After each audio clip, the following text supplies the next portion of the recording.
Siamo con Claudio Sinigaglia, consigliere Regione Veneto, che ci parla di una nuova legge regionale sullo sport. Quali sono le proposte del PD? Sì, il PD ha presentato questa legge innovativa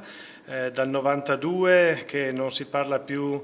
di centralità dello sport, invece bisogna che le politiche del turismo, le politiche sociosanitarie, le politiche scolastiche e giovanili si coniughino con lo sport, perché lo sport è centrale. Quasi 10.000 società sportive nel Veneto attendono una legge che le valorizzi le società sportive,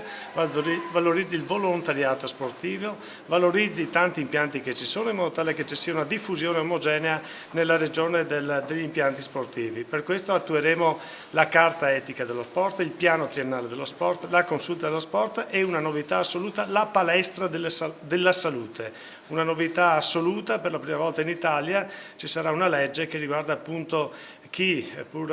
avendo subito un intervento chirurgico oppure una situazione patologica, con un quadro clinico stabile può fare attività motoria proprio per il trattamento, per la cura, per l'assistenza, e questa è una grande novità che assieme appunto alla partecipazione che consente questa legge, soprattutto alla consulta dello sport, darà veramente impulso e valorizzazione allo sport nel Veneto.